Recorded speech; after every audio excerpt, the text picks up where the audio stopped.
Bonsoir à tous. Donc, je vois que ça commence à se connecter. Merci de nous rejoindre.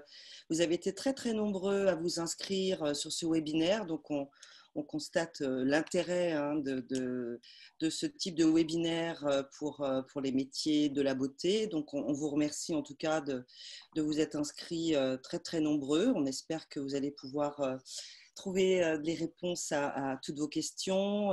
Certains nous ont déjà envoyé un certain nombre de questions qui seront soulevées ici, évidemment.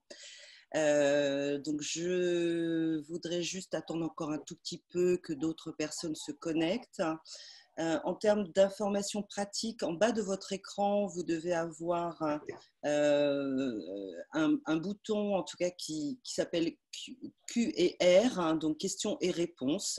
Donc, c'est ici que vous pouvez chatter directement avec nous et nous ferons en sorte de poser les questions pendant ce webinaire afin que vraiment tout le monde puisse avoir des réponses concrètes. On va attendre encore un petit peu, mais peut-être qu'on peut faire un petit tour de table et se présenter. Donc, bonsoir à tous. Je me présente, je suis Muriel Maziero, directrice marketing de Beauty Forum, donc magazine et événement que vous connaissez maintenant. Avec moi se trouve donc Anne-Sophie Gamelin, notre rédactrice en chef du magazine Beauty Forum, qui sera la modératrice de cette table ronde. Monica Moros, coprésidente donc de la CNAIP Spa Nationale. Merci, bonsoir Monique. Bonsoir. Martine Béranguel, également coprésidente de la CNAIP Spa Nationale. Bonsoir Martine. Bonsoir à tous. Et Pradip Bala, directeur général de Beauty Forum France, qui sera également modérateur et technicien de notre webinaire. Bonsoir à tous, bienvenue. Voilà, donc ça se connecte gentiment mais sûrement. On est déjà à plus d'une cinquantaine de participants. Merci de nous rejoindre. Donc, comme je vous le disais, hein, vous avez la possibilité de poser des questions en direct avec la petite touche en bas de votre écran qui s'appelle Q et R. N'hésitez pas à nous poser vos questions et nous ferons le relais de tout ça. Voilà, on va peut-être rentrer dans le vif du sujet. Donc, depuis maintenant plus d'un mois, vous êtes en reprise de vos activités et on aimerait évidemment tous savoir comment ça se passe chez vous, dans vos établissements. Peut-être Anne-Sophie, tu as une première question par rapport à ça ou on passe directement la parole à Martine et Monique pour nous faire un petit panorama de la reprise. Je pense que si Monique pouvait, ou Martine d'ailleurs au choix, si vous pouviez nous faire une petite analyse un peu de... Bien sûr, avec plaisir. Donc, Martine Béranguel, donc, je vous fais un retour donc, de ce qui nous convient, nous, à la CNAIP Spa. Donc, depuis le 11 mai, évidemment, l'activité a repris, surtout pour les instituts de beauté, les esthéticiennes à domicile, assez vivement. Franchement, pendant 3 semaines, on a eu une très grosse activité. Par contre, c'est plus difficile et c'est déjà depuis le début, depuis tous les spas, et on sait pourquoi. L'activité a été assez forte, environ sur 3 semaines, et depuis, ça s'est ralenti. Néanmoins, il y a quand même de l'activité. Ce n'est pas tout à fait le retour à la normale, mais voilà, on sent quand même qu'il y a eu la confiance des clientes, bien souvent parce qu'on leur a montré qu'on était voilà, en compétence de les recevoir dans nos instituts, puisqu'on applique bien, les gestes barrières. Et ça les a rassurées et elles sont quand même bien revenues à l'Institut. Après, au niveau des spas, c'est plus compliqué. On en parlera tout à l'heure. Bon. Bien. Alors, je vais prendre le relais. Donc, effectivement, le 22 juin dernier, le Premier ministre a annoncé une deuxième phase du déconfinement. Donc, du coup, avec donc des choses qui allaient évoluer, qui allaient être assouplies. Et nous avons effectivement reçu déjà quelques questions à ce sujet. Notamment, est-ce qu'il va y avoir, un assouplissement des règles sanitaires pour les instituts de beauté? Est-ce que vous pouvez éclairer, répondre à ces questions? Est-ce que ça concerne les instituts? Donc, il va y avoir un protocole sanitaire qui va sortir, qui lui concernera toutes les entreprises. Protocole général aux entreprises, oui. Oui, voilà, à toutes les entreprises. Il n'est pas spécifique à l'esthétique. Par contre, ce qu'il y a, c'est qu'en ce moment, il a été discuté avec les organisations patronales et maintenant, il est dans les mains, si j'ose dire, des organisations syndicales des salariés. Donc, il va falloir quand même que tout ça, ça soit bien raccord. Concernant donc ce qui va se passer après, pour vraiment l'Institut de beauté, on ne peut pas dire qu'on ait des gros changements. Jusqu'au 10 juillet, qui sera la fin de l'état d'urgence sanitaire, il faudra continuer à porter les masques. Voilà, et à garder encore des gestes barrières. Et les gestes barrières, je pense, au moins jusqu'à la fin de l'année, d'après ce qu'on a bien cru comprendre. Même les masques, hein, je pense que Masques, tant oui, qu'on ça va n'aura avec. pas de vaccin, même si on allège visière et masque, et pour ne garder que le masque, je pense qu'il va falloir se faire une raison. C'est pas drôle, il fait chaud, on le comprend, mais c'est pas nous qui décidons. Le masque sera à conserver, je pense, même à l'automne, encore quelques Jusqu'à la mois. fin de l'année. Normalement, jusqu'à la fin de l'année. La visière peut-être va être supprimée. Voilà, c'est un petit peu voilà, ce qui peut se passer, d'après ce que l'on sait. Donc pour vous, Il y a un bruit qui court aussi, je voudrais revenir vraiment là-dessus, c'est la climatisation. On entend, je n'ai pas le droit de mettre de la clim, c'est faux. Ça, c'est une fausse information. On a le droit de la mettre. Aujourd'hui, les climatiseurs ont sont extraits l'air à l'extérieur. Donc, dans ces conditions, il n'y a pas de problème, on peut climatiser. D'accord ? Voilà. Ce qui est interdit, c'est le ventilateur à l'intérieur où on ne peut pas aérer la cabine. Mais la climatisation est bien autorisée. Par contre, il est bien conseillé, si vous en avez la possibilité, d'aérer le plus souvent possible, d'aérer entre deux clientes. N'hésitez pas, si c'est possible, à faire des courants d'air. Enfin, il faut vraiment changer l'air partout, si vous le pouvez, le plus souvent possible. D'accord. Donc, pour l'instant, en l'état, en fait, il n'y a pas de changement par rapport aux règles sanitaires qui ont été éditées jusqu'à présent. Parce qu'on a effectivement encore des questions de personnes qui demandent si on peut utiliser à nouveau le VAPO ou la Lucas championnaire, si on peut continuer donc à pratiquer les épilations des narines et du sillon interfessier, utiliser la vapeur. Enfin, donc tout ça, pour l'instant, il n'y a aucun changement à ce niveau-là. Vous le confirmez? Pour l'instant, aucun changement, sachant que le nez et le sillon sont des zones très, très contagieuses. Le cif le nez, la zone buccale et le nez, ainsi que le cif, sont des zones très, très contagieuses. C'est pour ça qu'il y a cette interdiction. Alors, on a eu aussi un certain nombre de questions par rapport au spa et aux zones humides, notamment, pour qui, effectivement, l'ouverture est plus compliquée. Donc, je vais vous les relayer en direct. Oui. Donc, nous devons toujours recevoir une personne à la fois dans notre parcours d'eau de mer, sachant même s'il s'agit d'un parcours de 50 mètres carrés dans un espace de 100 mètres carrés. Donc, est-ce qu'il est possible de recevoir plusieurs personnes à partir de maintenant ou pas? Ou est-ce que ça reste toujours un parcours individualisé? Alors, les ARS donnent certaines autorisations et ça dépend des régions. Alors, le mieux, c'est de téléphoner, de prendre contact avec son ARS et de voir ce qu'elle autorise ou pas. D'accord. Il y a beaucoup de régions qui ont autorisé la réouverture, hein, il faut le savoir. Et c'est vraiment la meilleure façon de le faire, c'est de prendre contact avec l'agence régionale de santé de sa région.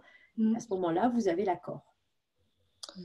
Alors, il y a une question aussi qui est intéressante par rapport à l'assouplissement, puisque l'assouplissement des entreprises, on disait qu'on ne va plus avoir l'obligation d'avoir 4 mètres entre chaque personne. Ça, c'est important aussi pour nous. Donc, effectivement, est-ce que ça peut être une avancée intéressante? Oui, ça, c'est une avancée très intéressante pour nous, Muriel. Vous avez raison de le souligner. C'est vrai que c'est intéressant pour les spas en particulier. Voilà, là, il y a une question d'Annette qui dit « Pouvons-nous prendre des stagiaires et 3 personnes dans une cabine de 8 mètres carrés? Est-ce possible ?» Ça sera possible à partir du moment où on aura eu le prochain document d'allègement des consignes sanitaires. Alors, comme je vous l'ai dit, certainement d'ici la fin de la semaine. Bien garder en mémoire cette date du 10 juillet. Jusqu'à présent, et le 10 juillet, voilà. Rien n'est changé. Non, mais le protocole sanitaire allégé va sortir avant, il sera applicable avant, et le 10 juillet, c'est bien la fin de l'état d'urgence sanitaire. Tout à fait. Voilà. Il y a déjà cette première démarche, quand on aura ce nouveau protocole destiné à toutes les entreprises, où l'on verra peut-être qu'on pourra reprendre une collation, ça je ne sais pas, comme c'était à toutes les entreprises, hein, il y avait aussi les fontaines à eau sur ce protocole, et c'est sur ce protocole-là qu'on saura si on peut redonner enfin une collation à nos clientes. Et on peut espérer l'avoir, vous sembliez dire, d'ici la fin de la semaine, c'est cela? Voilà, moi j'ai appelé encore ce matin pour avoir, donc justement, parce qu'on avait cette réunion ce soir et on m'a bien dit, c'est dans les mains des OS, ça devrait être sorti vendredi maintenant. Voilà. C'est dans les organisations de salariés. Excusez-nous, on a tendance souvent syndicat de salariés. Ouais. Il faut savoir quand même, et c'est vrai qu'avec Monique, on voulait vous le dire aussi, qu'il y a des choses qui sont importantes dans notre profession que l'on ne peut pas faire aussi, parce que quand on fait les protocoles sanitaires professionnels, celui qui est lié en particulier au métier de l'esthétique, on l'a fait avec les organisations syndicales de salariés qui freinent des cas de fer quand même pour libérer les prestations, il faut le savoir. Ce n'est pas la CNAIP qui empêche de faire le CIF ou d'autres prestations comme la vapeur. C'est vraiment voilà, l'ensemble global. On peut peut-être demander et préciser qui est autour de la table dans ce type de discussion. Et vous avez donc les organisations professionnelles représentatives et les organisations salariales. Patronales, Martine. Oui, pardon, excusez-moi, patronales. Entre le patronat et le syndicat. Voilà. Alors, les organisations patronales, c'est les CPME, les petites et moyennes entreprises. C'est l'UDP avec, pour les métiers de l'artisanat, et c'est le MEDEF. Alors, il faut savoir que, bien évidemment, tout ce qui est organisation patronale est pour la fin de toutes ces contraintes et on souhaite avancer, refaire travailler dans des conditions normales toutes nos entreprises. Sauf que les organisations de salariés, elles, sont pour non-retour tant qu'il y aura des dangers dans toutes les entreprises, quelles qu'elles soient. Donc, côté patronat, on sait qu'on est positif à la réouverture et à revenir vers une vie normale, alors que du côté salarié, c'est FO, c'est la CGT, c'est la CFDT, enfin, c'est les organisations salariales que vous connaissez, qui, eux, freinent et mettent beaucoup de contraintes à revenir à une vie plus facile. Voilà, avec moins de contraintes. Qui tranche au bout du compte? C'est des négociations. D'accord. Il faut trouver un consensus. Ce sont des négociations. C'est pour ça que c'est long. C'est pour ça que nos fiches ont été longues à sortir. C'est pour ça, parce qu'on est un métier sensible et qu'il y avait des… Alors, il faut des accords côté patronat. En général, il n'y a pas de problème. Mais il faut aussi des accords du côté des 5 organisations de salariés. Et là, il y a quelquefois des réticences, même entre eux. Même entre eux, oui, c'est vrai. Voilà. C'est compliqué quand on est autour de la table et qu'il faut discuter et trouver un consensus dans l'intérêt de tous. Et puis après, il y a aussi les organisations de salariés. Ils ont les remontées des salariés. Donc, quelquefois, c'est aussi, si demain les salariés les appellent en leur disant on en a ras-le-bol du masque, on voudrait bien enlever le masque, on voudrait bien refaire le CIF à nos clientes, peut-être que ça bougerait les choses, on va dire. Mais pour l'instant, voilà. Il faut que ça remonte des deux côtés. C'est quand même le gouvernement qui a le dernier mot. Voilà. Après, à la clé, c'est le ministère qui va choisir. Le ministère, Donc, les deux ministères, santé et travail. Santé et travail. Santé et travail, oui. Et surtout santé en ce moment. Surtout santé. Donc là, on peut quand même s'attendre à peut-être des petits changements dans le bon sens en fin de semaine, mais officiellement le 10 ou 11 juillet. Voilà, 10 juillet, les choses peuvent basculer différemment. Peuvent basculer un petit peu. D'accord. Parce qu'en fait, on a aussi une question de Helmundine qui nous demande en fait ce que veut dire exactement la fin de l'état d'urgence. C'est donc justement… Et justement, ça va être la levée d'une partie des mesures sanitaires. Voilà, mais on espère que normalement, ça ne devrait pas être prolongé. Ce n'est pas possible de le prolonger au 10 juillet. L'état d'urgence, c'était la période pendant laquelle il y avait un maximum de précautions pour éviter la propagation trop large du virus. Et justement, il y a eu un premier déconfinement au mois de mai. Et à partir de là, ils ont étudié sur le terrain s'il n'y avait pas trop de développement de la maladie. Et si tout continue à bien se passer, il y aura une fin de cette étape le 10 juillet. Mais on ne reviendra pas forcément à la normale. Il y aura encore quelques restrictions. Le masque, c'est sûr. Voilà, moins strict. D'accord. Donc, on peut s'attendre à des petits assouplissements, typiquement peut-être plus de visière, mais le port du masque resterait obligatoire.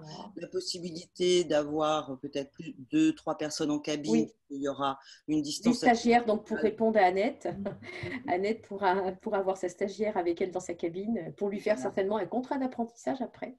Voilà, donc on reviendra effectivement sur après les aspects sociaux et apprentissage. Sur le parcours client, c'est-à-dire pareil, on a besoin aujourd'hui d'accueillir un client à la fois. Est-ce qu'on peut s'attendre aussi à des petits changements à ce niveau-là? Je pense qu'il y aura aussi des changements à ce niveau-là. Sûrement. On pourra leur ouvrir la porte. Voilà, exactement. Ok. Bon, donc ça, c'est plutôt positif. Encourageant. Tu avais une autre question, Anne-Sophie, par rapport à ça? Non, je crois que par rapport à ça, on a un petit peu fait le tour, je pense, des questions qui nous ont été posées. Alors, s'il y a quand même une ou deux questions là qui reviennent assez, on va revenir sur cette histoire de climatisation. Il y en a plusieurs qui pensent que les climatisations mobiles peuvent être malgré tout utilisées. Avec l'air qui sort à l'extérieur. Souvent, il y a un tuyau qui va à l'extérieur. Parce que là, en fait, c'est Virginie qui dit qu'elle travaille dans un camping-car aménagé en institut de beauté. Oui. Donc, c'est pour ça qu'elle parle de climatisation mobile. Mais effectivement, oui. elle peut laisser son tuyau par la fenêtre. Je pense qu'il n'y a pas de souci. Hein. Voilà. Et même sinon, elle aura chaud dans son camping-car. Voilà. Et même chose pour un purificateur d'air Dyson, par exemple, en cabine. Il y en a quelques... Pardon, je n'ai pas entendu. Un capteur d'air? La question par rapport à un purificateur d'air Dyson en cabine. Là, je pense qu'il n'y a pas de rejet d'air extérieur. Il y a beaucoup de polémiques sur les… Là, on ne va pas rentrer… Enfin, moi, je ne souhaite pas rentrer dans ce détail parce qu'on est en train d'interroger justement les ministères sur ces purificateurs. Qu'est-ce que ça veut dire et qu'est-ce que c'est exactement? Voilà. Donc, là-dessus… Donc, pour l'instant… Voilà. Okay. D'accord, très bien. Ou alors peut-être,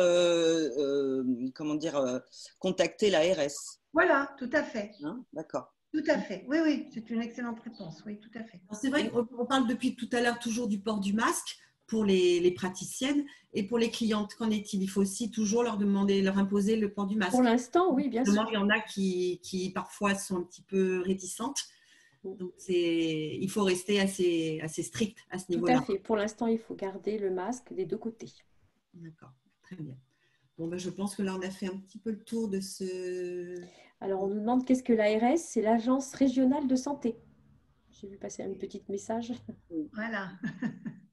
C'est eux qui font les contrôles à l'Institut? Dans les spas. Dans les spas. Ils viennent contrôler l'eau, ils viennent contrôler les spas régulièrement. D'accord. Les ARS, c'est surtout pour les gens qui font des soins humides. C'est eux qui contrôlent les piscines, etc., en fonction de l'état du département vis-à-vis du Covid, vis-à-vis de la propagation du virus. D'accord. Donc, qui peut venir controller un institut aujourd'hui pour savoir ce qui est en règle ou pas? C'est qui? C'est la DGCP? C'est la directe qui viendra. C'est la directe? D'accord. Là où la il y en a eu qu'on appelle Direction départementale de la protection des populations, qui fait partie de la directe.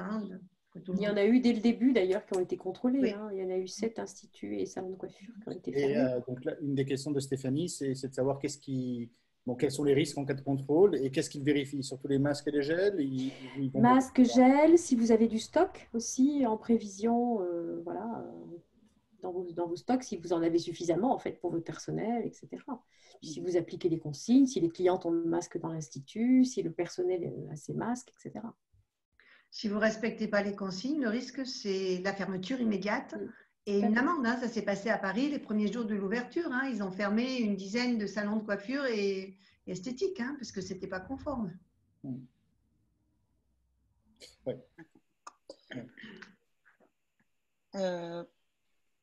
Alors, on va peut-être passer maintenant, parce qu'on a eu aussi des questions par rapport à tout ce qui a été mis en place par le gouvernement en termes d'aide financière. On a pas mal de questions aussi à ce niveau-là.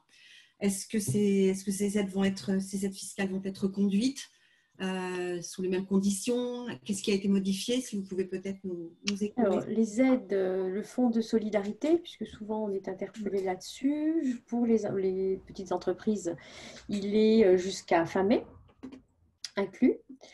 Par contre, il y a eu donc le projet de loi de finances rectificative numéro 3, qui donc permet à d'autres entreprises, y compris celles du tourisme par exemple, de pouvoir avoir ce fonds de solidarité et les aides de la région d'ailleurs jusqu'à fin décembre. Et nous avons remarqué que dans cette liste-là, on retrouvait en fait tout ce qui était entretien corporel. Donc j'ai réinterpellé donc aujourd'hui encore à ce sujet pour avoir des informations précises. Et on m'a bien répondu qu'effectivement, les spas, les centres de massage, les instituts de beauté faisant du soin du corps, de l'amincissement, étaient dans ce champ. C'est-à-dire qu'eux vont pouvoir, jusqu'à fin décembre, récupérer le fonds de solidarité. Toujours est-il, il faut quand même prouver quand même qu'on a une baisse de chiffre d'affaires, hein, on est d'accord. Hein. Oui. Mais voilà, ils vont pouvoir y prétendre alors qu'à la base, ce n'était pas prévu. Donc en épluchant la liste en épluchant cette liste parmi le secteur de l'artistique, etc., pouf, on a retrouvé en fait une partie de notre population, donc les spas, les instituts de massage et donc les centres de masseurs. Donc eux vont pouvoir y prétendre et ça c'est une bonne nouvelle pour eux. Oui. Donc il faut savoir que l'U2P… Pardon, ça dépendra d'une certaine baisse de chiffre d'affaires. Oui, c'est ce que j'ai dit, voilà, 50% de baisse de chiffre d'affaires. Annuel cette fois. Hein. Voilà.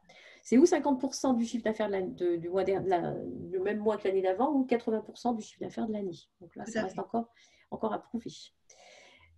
Et du coup, ben, ça m'a coupé, je ne sais plus ce que je voulais dire. Pardon. Non, c'est pas grave.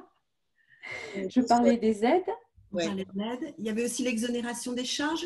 Oui, l'exonération des charges, c'est pareil, ça fait partie du fameux projet de loi de finances rectificative numéro 3. Nous avons annoncé cette baisse de cotisations, des cotisations à la fois et patronales et également pour les cotisations des petites entreprises, hein, c'est-à-dire instituts de beauté même sans salariés. Et indépendants aussi. Scène indépendante à domicile, etc. Oui, même à domicile, oui. Je réponds une fois de plus que c'est en cours. Le décret n'est toujours pas signé, mais c'est bien prévu dans le projet de loi de finances. Par contre, alors après, on nous soumet que l'URSSAF a effectivement décalé de 3 mois ses charges, mais les a reportées sur les derniers mois de l'année. Toujours pourquoi? Parce que ce décret n'est pas encore signé et que l'URSSAF appliquera la loi quand le décret sera signé. Donc, il faut garder l'espoir, il faut savoir que c'est bien en cours. Ça va bien se faire. Par contre, ça se fait à une vitesse administrative. Voilà. On est souvent plus prompt à venir nous les chercher qu'à nous les rendre. Mais ça va se faire. Voilà. D'accord. Bien. Donc, c'est vrai que…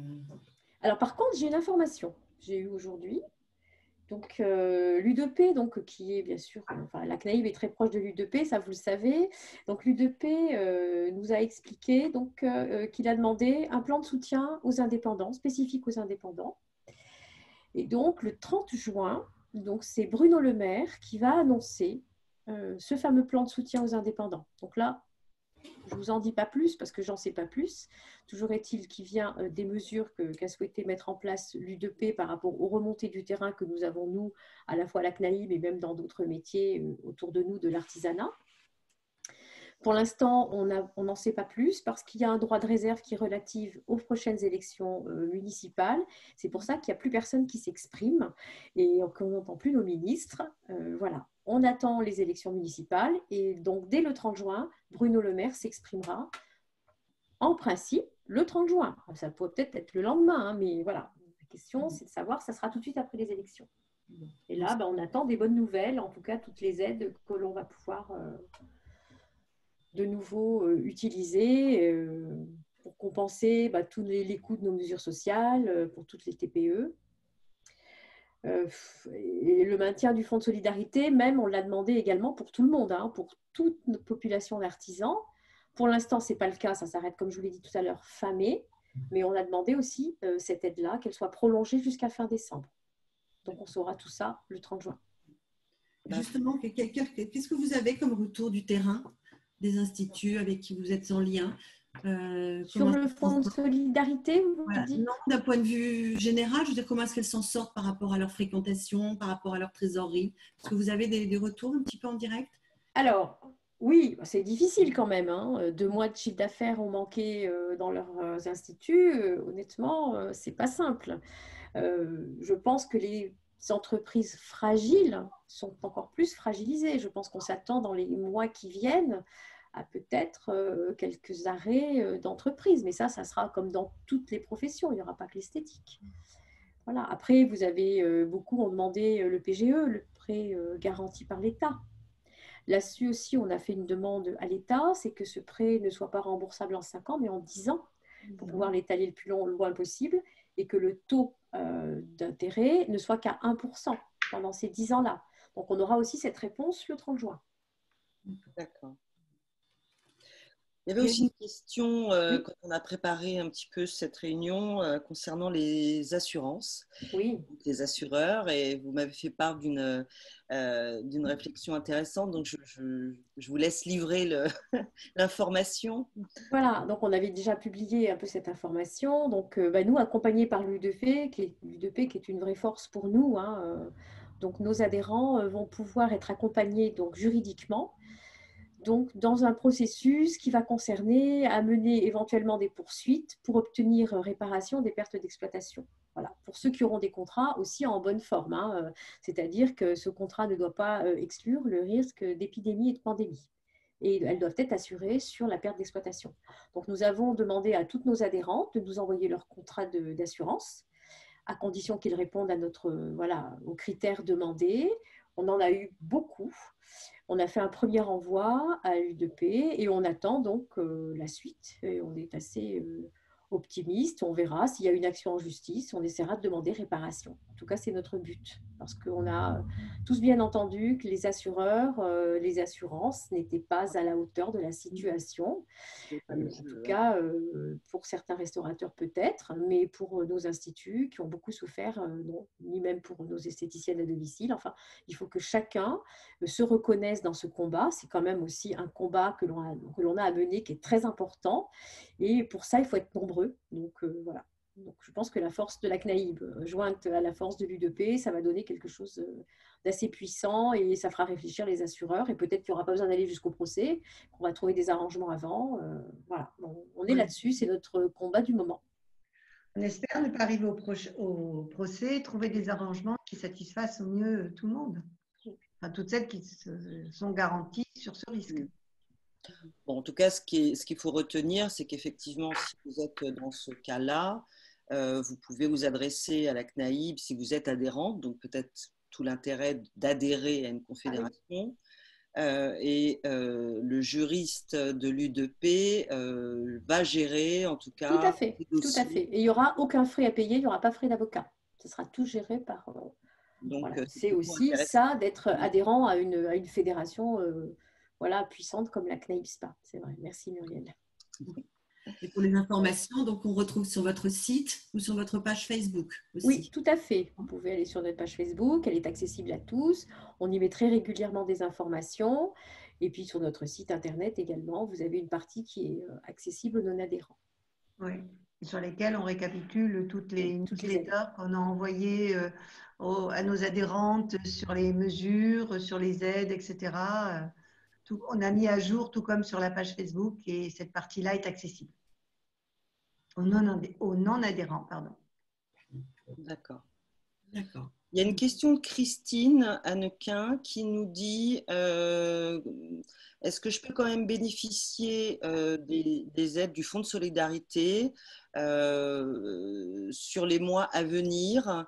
C'est-à-dire qu'il y a des mois où il n'y a pas eu d'activité, là je peux peut-être en bénéficier. Le mois de la reprise a été plus intéressant et donc je n'ai pas fait de demande. Mais si ensuite j'ai une baisse d'activité à nouveau, est-ce que je peux redemander Qu'est-ce qu'elle fait? Qu'est-ce qu'elle a comme activité? Parce que si elle est dans un spa, si elle est dans un institut d'amincissement, si elle est dans un institut de massage, oui, elle pourra jusqu'à fin décembre. Comme on l'a expliqué tout à l'heure, mais elle n'était peut-être pas arrivée. Pour les autres, c'est jusqu'à fin mai. Ça fait partie de nos demandes et ça fait partie également des réponses que l'on attend le 30 juin de la part de Bruno Le Maire. Et c'est notre combat aussi pour que tout le monde puisse survivre, qu'il y ait le moins de casse possible. Voilà, ça sera possible pour certains. Pour l'instant, pas pour les autres, mais c'est ce que l'on espère puisque c'est ce que l'on souhaite. On a également Florence qui demande s'il est envisageable de pouvoir rembourser partiellement le capital emprunté. Donc, je pense qu'elle parle du PGE, prêt garanti par l'État. C'est-à-dire, elle dit au moment du choix du nombre d'échéances, par exemple 9 mois après le versement. Ou est-ce qu'on est obligé, est-ce qu'on s'engage pour un nombre, est-ce qu'on est obligé de respecter On peut le rembourser au bout d'un an, le PGE. Donc, sans rien, sans intérêt, sans rien. Donc, c'est vrai que si elle fait partie de ces personnes voilà, qui ont pris le PGE parce qu'elles ont eu peur et qu'elles peuvent anticiper le remboursement, voilà, c'est bien qu'elles le fassent. Voilà, effectivement. Oui. Ça prouve que l'entreprise est en bonne santé, par contre. Très bien. Voilà. C'est bien. Félicitations. Donc, on a aussi Audrey qui demande, est-ce que cela dépend des codes APE pour le versement du fonds de solidarité? Est-ce que c'est lié au code APE? Ben, il faut être artisan ou non, entreprise, non, pas forcément. Ça dépend. Le fonds de solidarité, jusqu'au 31 mai, il fallait être dans une entreprise qui avait eu une cessation d'activité administrative. Une fermeture administrative. Voilà, fermeture administrative. Et puis, pour ce qui se passe là jusqu'à la fin de l'année, je vous ai dit, la liste, c'est tout ce qui concerne le tourisme, donc les instituts de massage, etc. Voilà. Mais sinon, pour l'instant, non. Ok, donc je pense qu'on a, on a vu le volet. J'ai vu passer une petite question, une petite remarque là sur une conversation donc sur le PGE, donc où on nous dit à 8% après. C'est vrai que le PGE, c'est aussi une partie de notre combat. L'UDP, la CNAIP, demande à ce que le PGE reste à 1%, je le rappelle. C'est la demande que l'on a fait et c'est la réponse que l'on attend le 30 juin. Parce qu'on trouve inadmissible qu'effectivement, la première année, on n'a rien à payer. Et après, on va se prendre un crédit qui va durer minimum 5 ans et on n'en connaît pas tout à fait les taux réels. Donc, notre demande, c'est que ça s'arrête à 1%. D'accord. Alors, il y a Florence qui dit qu'on n'a pas compris sa question. Alors, attendez, on va reprendre du coup. C'est Florence qui demandait donc par rapport au remboursement de son PGE. Elle dit en fait, je commence à rembourser normalement en décembre. Et est-ce qu'ensuite, je pourrais rembourser 8 000 euros d'un coup et engager le remboursement des seulement 10 000 euros restants ensuite? Donc, voilà, donc je pense que c'est plus clair. Alors là, je n'ai pas la réponse. Non. Je vais être honnête avec vous. Je vais aller la chercher. Si Florence veut bien nous écrire à la CNAIP pour nous la reposer, je m'engage personnellement à répondre à Florence dans le détail. Mais ça va être surtout une négociation avec la banque. Pour voir Oui, mais bon, s'il n'y a pas de... anticipé, il ne devrait pas y avoir de problème. Voilà. Elle voit avec son banquier, s'il y a un problème, on peut toujours l'aider à régler le problème par contre. Ah oui. Voilà, c'est aussi ça la force de la CNAIP. Parce qu'il n'y a pas de raison si elle veut solder son crédit avant. Bien sûr. Au contraire. Bon, je pense qu'on a déjà fait le tour de pas mal de questions. Donc, on va bien redire, surtout aussi l'importance d'adhérer aujourd'hui à la CNAIB, parce que dans des combats comme ça, on voit à quel point il est important d'être avec vous, de pouvoir être entendu, surtout, faire un écho de la profession, mais aussi quand les choses vont bien. Donc, on redit bien, surtout, que les personnes n'hésitent pas à vous contacter s'il y a des questions, on peut revenir vers vous aussi. Tout le monde peut nous écrire sur le site de la CNAIB, tout le monde peut nous envoyer un mail, nous poser des questions. Vous avez besoin d'aide, on a toujours rendu service et aidé les personnes qui étaient en difficulté, même si elles n'étaient pas adhérentes. Souvent, on a donné un coup de pouce. Quand on peut le faire, on le fait. Voilà, franchement. Et puis, moi, je veux aussi remercier toutes nos présidentes sur le territoire, parce que Monique et moi, on est coprésidentes, mais on n'existerait pas non plus sans nos présidentes de territoire, qui ont mené aussi un combat tout près de leurs adhérentes du terrain, même des non-adhérents, puisque pendant cette période de crise, la CNAIB a rendu service et a renseigné tout le monde sans exception. Et ça, je crois qu'il faut le soulever, ça a été un vrai travail énorme. Donc, je veux remercier également nos administratifs qui ont mené aussi le combat avec nous, et jour et nuit pratiquement. Et c'est vrai que la CNAIB, là, s'en est sortie beaucoup plus forte et beaucoup plus reconnue, parce qu'elle les vaut bien, franchement, je vous le dis. Et c'est vrai qu'on a eu beaucoup d'adhésions suite à ce problème du Covid-19. Et ces adhérentes qui sont venues adhérer peut-être pour une raison qui n'est peut-être pas la bonne, pour une raison peut-être qui est de peur et cette violence que l'on a pris de front, tous ensemble, parce qu'on l'a tous pris ensemble, et bien ces adhérentes-là, on veut les garder et on veut tout faire pour leur rendre service et les accompagner le plus longtemps possible. Depuis le premier jour, on a été sur le front dès l'annonce. On a travaillé tous les jours de la semaine et nos administratifs ont été à nos côtés, même le dimanche quand il fallait faire des publications. On a travaillé pour connaître avec les organisations de salariés sur les guides le jeudi 8 mai. Ils n'ont pas rechigné non plus. Et quand je parle des salariés, je parle des organisations de salariés. Tout le monde vraiment s'est mobilisé pour le métier et pour les esthéticiennes et esthéticiens. D'accord. Justement, le volet un peu des salariés et de la possibilité aussi d'avoir des aides pour recruter et former. Est-ce qu'il y a des choses importantes à dire par rapport à ça? Parce que je crois qu'il y a des aides aussi là-dessus. Alors pour l'apprentissage, il y aura des aides pour toutes les apprentis qui vont commencer un nouveau contrat d'apprentissage. Si l'apprenti est mineur, c'est 5 000 € la première année et 8 000 € s'il est majeur la première année, pardon. Les aides, c'est surtout la première année, sachant que la deuxième année reste sur les accords précédents. Il n'y a rien de nouveau pour la deuxième année. Voilà. Et les contrats de professionnalisation, parce qu'on nous a aussi posé la question, je n'ai pas de réponse, mais je sais que mardi prochain, mardi 30, il y a une commission apprentissage à l'OPCO EP, qui est notre OPCO pour nos salariés, le centre de la prise en charge de nos salariés, des formations de nos salariés. Et donc, mardi prochain, on aura peut-être une bonne nouvelle sur les contrats de professionnalisation. Voilà. Encore un peu de patience. Ouais. Ça vient. Donc, ce qu'on peut retenir, c'est qu'en tout cas, il y aura des avantages à accueillir un apprenti la première année. En tout cas, ça peut aider aussi des instituts à se développer. Il y a des aides quand même pour la deuxième année qui sont un peu moins importantes, mais il y a des aides. Elles sont moins importantes, mais elles existent. Elles n'ont pas changé. Ce que je veux dire, c'est que les aides de la deuxième année n'ont pas changé. La première année ne sont pas supprimées non plus, hein, bien que la première année ait été vraiment soit très forte. La deuxième année, rien n'est changé. Elles existent encore. Voilà. Ce que je veux dire, donc pour rebondir sur l'apprentissage, moi en tant que chef d'entreprise, j'ai des apprentis aussi. Et ce que je veux dire par là, c'est que je voudrais quand même dire à mes collègues esthéticiennes, continuez d'embaucher des apprentis, parce que pour nous, c'est le futur, c'est demain. Demain, on aura besoin de salariés, on aura besoin de personnel. Si aujourd'hui, on a peur d'embaucher les salariés alors que l'État nous aide vraiment, ça va nous coûter pratiquement rien d'avoir une apprentie. Et au contraire, on va pouvoir former les professionnels de demain. Si aujourd'hui, on est réticente à embaucher des apprentis, dans 2 ans, nous, ça ira mieux. On sera certainement sorti de la crise et ça ira beaucoup mieux dans nos instituts. On ne trouvera pas de personnel. Donc, c'est ça l'idée, c'est qu'il faut aussi se dire, j'embauche une apprentie, je la forme, mais surtout, je forme l'esthéticienne de demain qui va venir travailler dans un salon sous forme de salariat.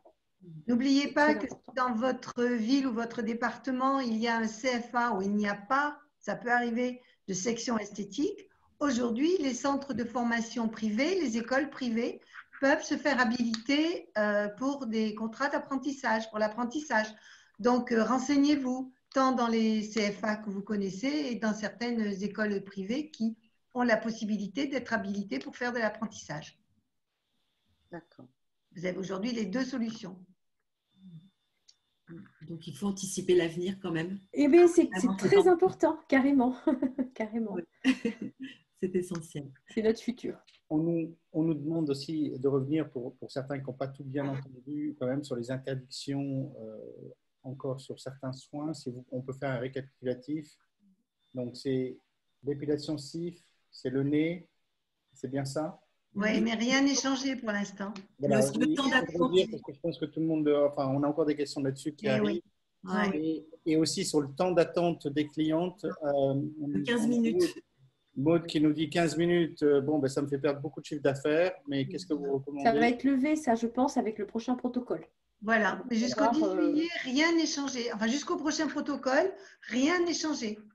Donc, le prochain protocole, on peut lui expliquer à Maud qu'il est bientôt, il va sortir d'ici la fin de la semaine, le protocole à toutes les entreprises. Hein. Ce n'est pas le protocole de l'esthétique. Le protocole général. Voilà, c'est le général. C'est celui qui est le plus important, on va dire.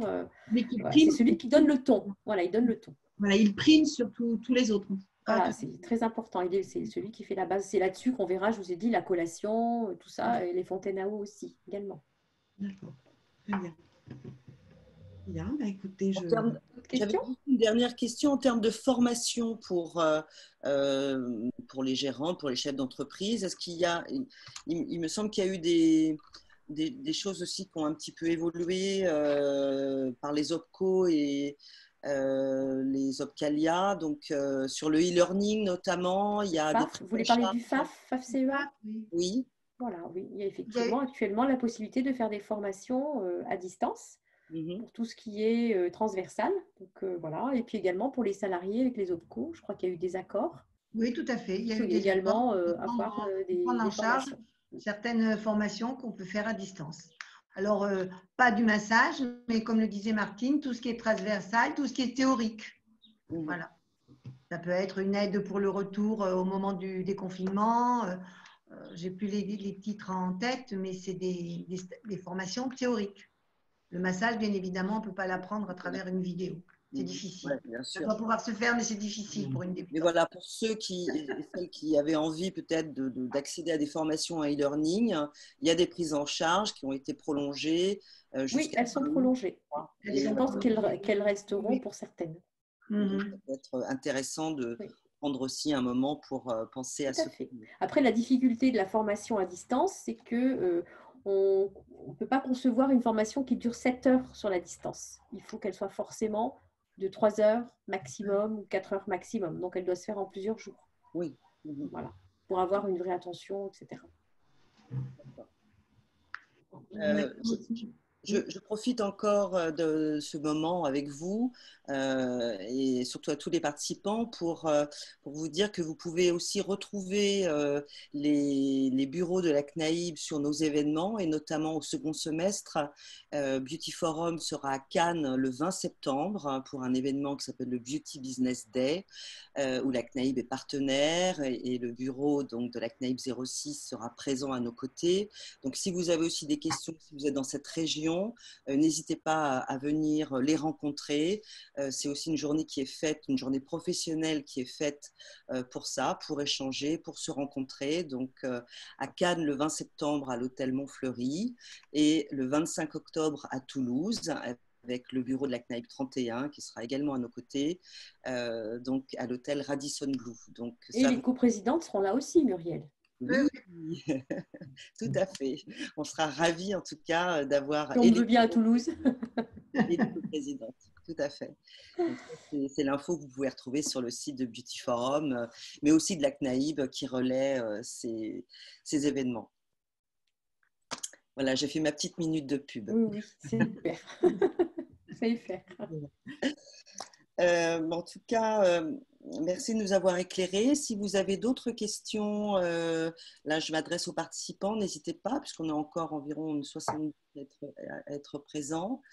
Et sinon, peut-être serait-il intéressant d'avoir, je sais pas, une petite positive attitude. Qu'est-ce qu'on peut souhaiter dans les mois qui viennent, dans les jours qui viennent? Dans les jours qui viennent, eh bien, que le plan de soutien des artisans soit validé à 100% par Bruno Le Maire. Voilà, avec tout ce qui va autour, ça serait quand même bien. Voilà, mais ça serait déjà bien. Et qu'on ait que des bonnes nouvelles sur ce Covid, qu'il cesse et qu'on puisse enfin reprendre une vie normale. Avec ne garder que les bonnes choses, parce qu'il y a beaucoup de bonnes choses qui sont ressorties quand même dans ce confinement. Il faut bien le noter. Il y a eu des gens qui se sont révélés, des esthéticiennes qui se sont révélées, des collègues qui se sont révélés. Et on va essayer de garder que le meilleur pour oublier le pire. Voilà. Et puis surtout que nos clientes nous restent fidèles et qu'elles soient toujours là. Et souhaiter que tout le monde, enfin que le moins d'instituts possible soit en difficulté et qu'effectivement on puisse retravailler comme on travaillait jusqu'à présent. En tout cas, on a gardé la confiance de nos clientes et ça c'est important. D'accord. Merci. Ben oui. Donc beaucoup. Alors on peut rappeler quand même s'il y a des personnes qui ont pris en route, qu'il sera quand même possible de voir en replay pour toutes les personnes qui ont été inscrites sur le. Enfin, on communiquera le lien, hein, Muriel, je pense. Comment ça se passe, hein? Oui, c'est ça. Donc, vous pourrez voir le replay de tout ce webinaire de toute façon. Parce qu'on voit qu'il y a des personnes qui l'ont pris en route, qui travaillaient peut-être encore à cette heure-là, effectivement. Donc, écoutez, merci en tout cas beaucoup à vous, Monique et Martine. Merci à vous, merci à vous. Merci aussi, merci à vous tous. Oui.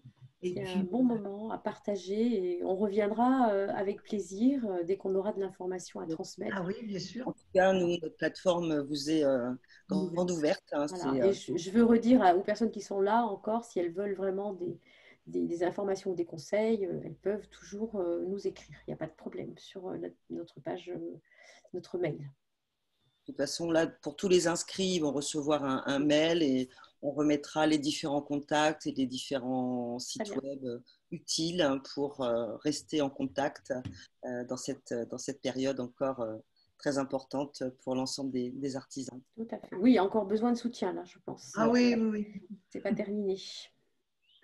Très bien. Merci à tous pour votre Merci à vous. Merci. Et à très bientôt et bon courage à tous. Merci, vous aussi. Merci et bonne soirée. Bonne soirée, bon appétit. Au revoir, merci beaucoup. Au revoir. Au revoir.